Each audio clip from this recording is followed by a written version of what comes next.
دا وخت زه په کوټه کې یم او دا د کوټې پښتون آباد دی. سهار وختي دی. زما نیت دی چې ولاړ شم کندهار ته په دا بند بارډر. نو راځئ راسره وګورئ دا ولوګ تر پایه چې زه به کندهار ته ورسېږم او که نه. زما د مشر ورور کور دلې دی، نو برای شپه مې دلې ده ته راورسول. په خاطر د دې سهار وختي د دې زه څه ووځم مني مارکېټ ته ځان ورسوم. مني مارکېټ دلته ډېر نږدې دی، د پښو لاره ده او د دې پاک روډو څخه به خوند اخلو. دې پر څنګ به روانېږو، تر مني مارکېټه به ځان رسوو. او دا د مني مارکېټ ګول مسجد دی، ډېر خوندور او ښایسته مسجد دی. د دې مسجد سره مو ډېر یادونه دي، ډېر لمونځونه مې پکې کړي دي. دننه چې ورسې ډېر پرسکونه دی. د موټرانو تر ځای مې ځان راورسوئ. دا چې روډ خالي دی، دکان یو خلاص یو بند، دا په وجه د دې چې بیخي ډېر سهار وختي دی، لمر د هغه دی چې راوختی. دله دا یو پرچون خلاص دی، د دې څه به سودا اخلم. سیده موټر سیده درځي. بسم الله الرحمن الرحیم. سفر مې را شروع کړي، هغه هم په دوکه و موټر ډک دی، یو نفر کم دی چې زه کښېنستم ګرده خالي زه پاتې وم.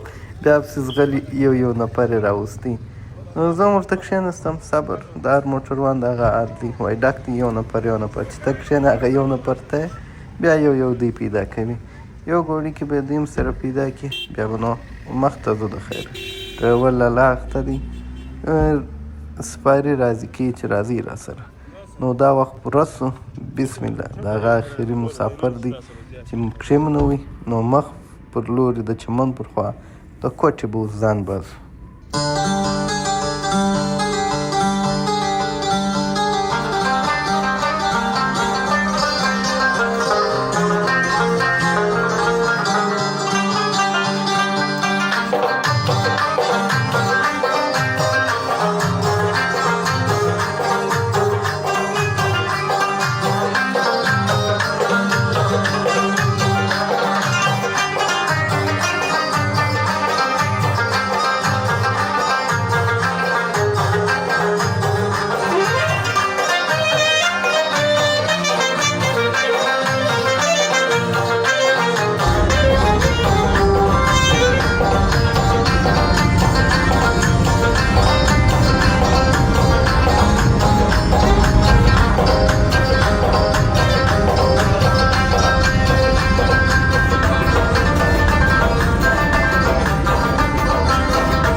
دا د کوژک میله مو را سره وکړه. کوژک مې در باندې ولید، دا نه در کوژک را کښته سو، بلکل دروازې ته نږدې یو. د دا ځای نوم زما نه دی، زده ماندور ته وایي که چیش ورته وایي. بس دلې به د موټره کښته کېږو. دا یو لاس کنټینران چې ویني دا د کډ والا کنټینران دي. نو یو دوه مسافر وه چې هغه کلل اوښتل، د کډ والا په لین کې د هغو لین جلا دی، هغه به جلا ځي. ما به بېرته در دروازې پورې ورسي، زه به بیا هلته کښته سم، تر دا دوړې د مازې تېر کړي، بیا به مخته خپل بخت وازموي چې څه کېږي. روان یم د بارډر پر خوا. الله دې خیر راپېښ کړي. څوک لندن ته ځي دونه نه وي وارخطا خو څه کوې، در سره نه وي وارخطا. سیده لاره ده، خو دا ځای وارخطایي لري. تر دا ځای په خیر راورسېدو، مخته به ګورو چې څه پېښېږي. اوس زه په بولدک کې یم. دا دې را واوښتلم، هغه دستي دروازه ده. دلته دوکان کې یو سایې ته کښېنستم، د دې خوا به نو خپل موټر بیایم انشاءالله تعالی. ورته انتظار یم چې موټر مې راشي. او شین ضلالت پر دروازه باندې پر 9 بجې رالم، اوس 12 بجې دي. مخته ولاړ اوس لاین، بیا چې خپل حساب ته رالم، بیا هلته پیسې غوښتلې، رشوت، بیا ولاړ 1 ساعت 2 ساعتې نور وځنډول. زه هم داسې کړم، داسې په دوړو په لمر یې داسې تک تور خیرن کړم. اوس بس خپل موټر ته انتظار یم چې راشي. دا وخت د بولدک پر لاین باندې یم، دغه مې موټر دی او زما سره یو څوک نشته. 3 کاله بعد زه موټر چلوم. دا 3 کاله کې زه د موټر په سیټ باندې یم، په دا سټرینګ سیټ ته لا زه نه یم راختلی، نه یم کښېنستلی. نو اوس دا اوږده لاره ده د بولدکه تر کندهاره، په دعاو کې مې یاد ساتئ. زه به میده روان سم، بل څوک نشته را سره. نو دا موټر مې په دا راواختی ځکه چې هلته بیا په کندهار کې په کار راځي. بس کوچنی موټر دی، د دې ځي دپاره چې دی پورشه دی، د هغس نو عادي موټر دی خو خوندور دی. نو دعاو کې مې یاد ساتئ. خو نو زه خپل یم ګډوډ سوی یم، په دوړو داسې ککړ سوی یم. د لارې ویډیو ولاګ نه نشم کولی ځکه چې زه به ډرایوینګ کوم. نو بیا به وینو په کندهار کې سره انشاءالله. نیمۍ لاره مې تقریبا والې ده، اوس نو لږ لاره پاته ده انشاءالله تر دا ځایه خو په خیر راورسېدم. الله دې مو کندهار ته هم په خیر ورسي. دا دې لیکلي دي کندهار 42 کیلومتره. خو زه لږ پریشانه یم. پریشانۍ وجه دا ده پټرول ختم دی، پر سره خانه ولاړ دی اخري. نو نه یم خبر چې دله به پټرول پمپ نږدې پیدا کړم که نه کم پیدا. که مې نه کوي پیدا نو ستړي به سمه ډېر څه چم به کوم. بس دا خبرې پریشانه کړي یم.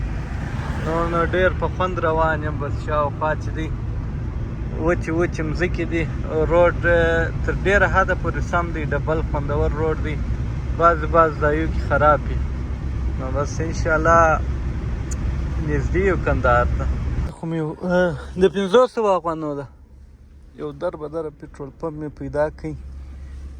خالي مځکه یې ښه څه ژر را پیدا کړه. اولته یو مسجد دی په هغه طرف کې. پټرول به ور واچو، خانه یې سره وکړ سره. پټرول مې ور واچوله، لا وایي ښکار کوي وایي پټرول ور واچوه، یوه خانه دا پټرول ور واچول که اوبه ور واچولې. خیر وخت ما په خیال نیسي چې سمیږي. زه میده ور حرکت سو انشاءالله چې په خیر راورسېدو. دغه طرف ته چې دی دا میدان دی، تاسو وینئ، او دې ته د میدان سړک وایي. نو بس داسې وبوله لکه په کندهار کې چې دا دی د ژوند اولنی اوږد سفر د موټر چې زه د خپله موټر چلوم هغه دغه یو دی، د بولدکه څه ونیسې بیا تر کندهار. دا کندهار شریف کندهار ته د خیره سره راورسېدلم. دا خو نو دا اول چوک دی چې نوم یې ولاکه چشتي غټ چوک دی. زه به دا ستاینو مینې په خوا ور وصرفم. مین ته په خیر راورسېدم. د لې دستي دا کار واشو، مال موټر به پاک کړو. دلته خلک فوټبال کې دا نو دا اینو مینې اول سر دی. مال زه به هم حمام وکړم، زه به هم ځان پاک کړم، دی به هم پاک شي، بیا به نو پر مخ ځو. دا دې حمام یم پیدا کړي د لې نږدې و څنګ ته، د دې شاته موټر پاکېږي. دلته به زه پر وریښتانو اوبه راتېي کړم، مخ به ځان به سره پاک کړم. اوس یې خوند وکړي.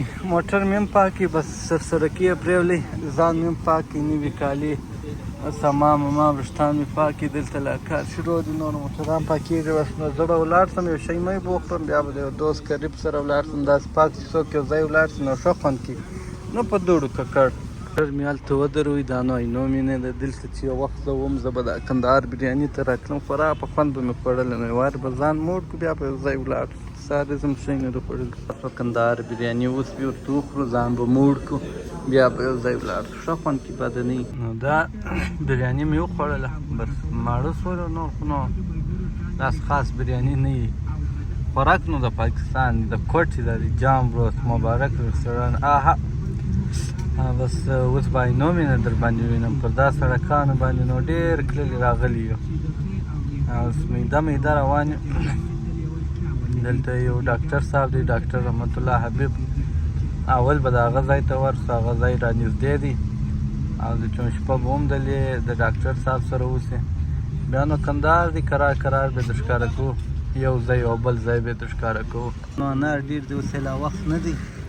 بس هغه تروی بیا هم د انارو جوس ښه خوندور پیدا کېږي. زه ورته ولیدل، هوا مې ورته وسوه، دا نه به راوه ماشوم خوارکۍ وګوره که سره بیده دي ورته. غربت و غریبي نو دلته ډېره ده. بس موږ به ډېر د الله شکر ادا کوو. دا دی سور د انارو جوس خوندور. بس دلته به نو پر دې ارمان وکړ. جوس مو وڅښئ، ښه یخ و، بس دا و چې نری و، بیا هم ښه خوند یې وکړي. په دېرش افغانۍ یې ګیلاس و چې بیخي په ارسي. اوس یې نو لا سم وخت نه دی، دا یو میاشت یا 2 میاشتې بعده ښه خوندور دی. دلته نو د میوو پراخي ده، ښه خوندوره میوه. او اوس راورسېدلم دې ته وایي دویمه فواره. او د دا سټیکر لګېدلی دی د موټر ده، نه معلومېږي اوس بیا زه سمه د ښکاره کوم. زه موټر هم چلوم نو دواړه شیانو باندې غور کوم، داسې نه یو پېښه میښه وکړم. الله دې مې د پیښې وساتي لکه څنګه چې تر اوسه ساتلی یم. نو عینو مینه یو څه راسره وګورئ.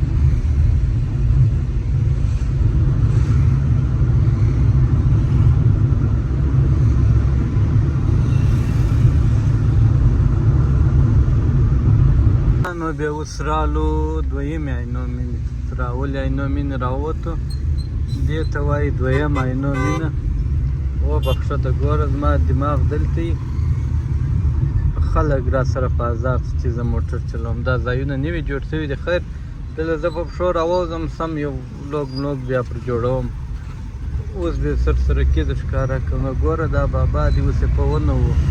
زه به خپل پر ډرایورینګ باندې دغه وکم، فوکس وکم، دا به بیا پر کراره د ښکاره کړم. ډاکټر رحمت الله حبیب ځای ته رالو. دا شوقیانه ځای یې جوړ کړی دی. دا توتیان نوم لري. ته د ده تاج ته وګوره. د دې نومان څه دي ډاکټر صاحب؟ دا ککټور ته وایي، دا کاسکور ته وایي، دا خو په هوانو دا خو نو یاره او اموکتا دی ښه تا ته درنې. دا یوه سبه دینارې وې. او دا ډاکټر محمد صاحب دی. دا یم خاندي. او خاندي ټوخېږي خورا ساعت تېروي. نو دغه یوه ده؟ دا ما مخته ده؟ سم دم باغوش دی. دا مې نه خانه ده که باغوش دی ډاکټر صاحب؟ دا خو نو ګرده شان دي. ښه خوند کوي د کار سره څوک د خپل شوق شان هم برابر کړي. وخت د ماښام دی. دوه رنې ښایسته مسجدونه، یو هغه لیرې دی، بل دغه سپین دی. دغه ډاکټر محمد صاحب وایي دا مسجد ته ورځو. او دا بلال چې دی دا زما خوری دی. څنګه روان دی. نو دا لکه څوک لکه خپل پلار ته وز ورته وګوره. د پلار ځای دی نو پلار ته به کېږي. دا مسجد تا ول ډېر ښایسته لمونځ ورکوي. او دلته امر بالمعروف امر کړی دی چې عکاسیانې مه کوئ. دا به څنګه شي؟ ښه که څه راته وویل بیا څه شته بلال خان؟ برم ته را خلاصوې؟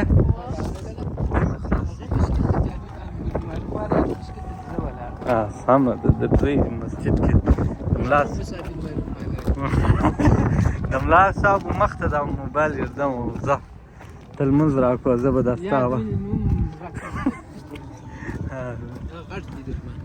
بیا نو صحیح.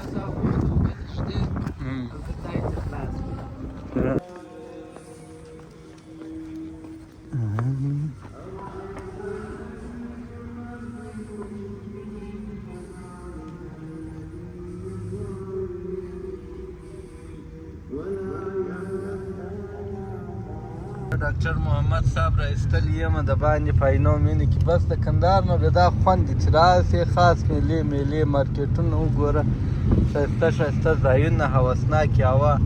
خورۍ نو هغه دی خورۍ د چمن والا ورته وم خورۍ به وړه شه. نو دی به مو شاوخوا را وګرځي. ته وایې د جمعې په شپه بد حالېږي ډاکټر صاحب؟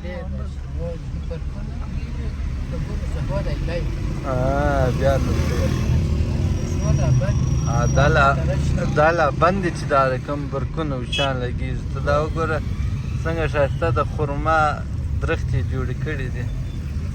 او دا ستا موټر مې هم ډېر خوښ شو. والله نامې موټر دی. دا ښه بایې به هم یې بس بیخي. نو څوک موټر ولري، کار ولري، کور زندګي ولري، شکر دی الحمدلله. په کندهار کې ژوند کوي، بیا په عینو مینې کې ژوند کوي. نور لا څه غواړي؟ ډېر دا ستا د ژوند ارمان لري ډاکټر محمد صاحب.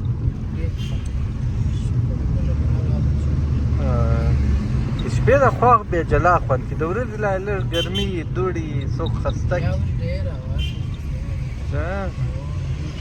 زه نن بولدک دوړو داسې ووالم داسې کړم چې څه درته ووایم.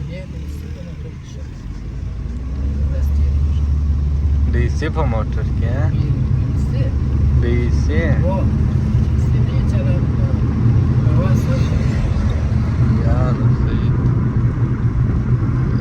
دا یو دا د لاسو شو دا ګوتمې دا ساعت دا د غاړې لستونې په 1 ملیون ارزي چې اوس 1 ملیون نسته راسره څه کړي درکولی دا ته بیا وایي دویمه فواره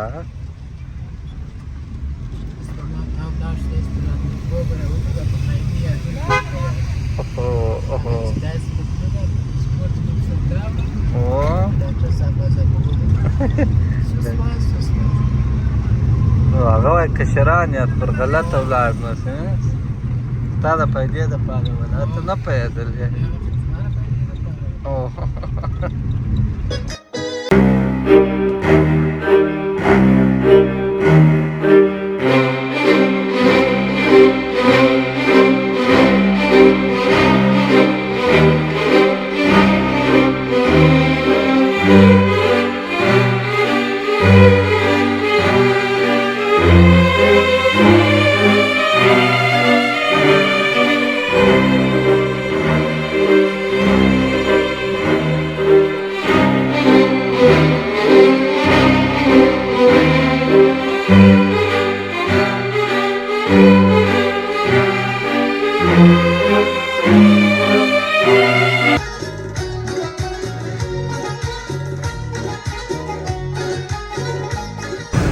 وګورئ داسې مېوې دي دا ډاکټر صاحب دا مېوې ځای ته راښکته کړو د کوم رقم سیبانو کیلې د میوو ډک ځای دی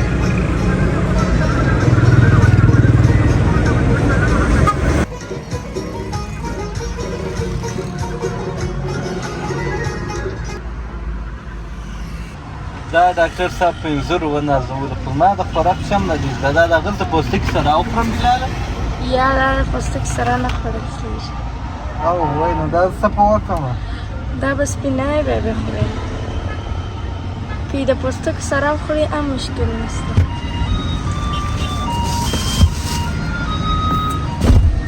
آهاها نو یو خوند به یې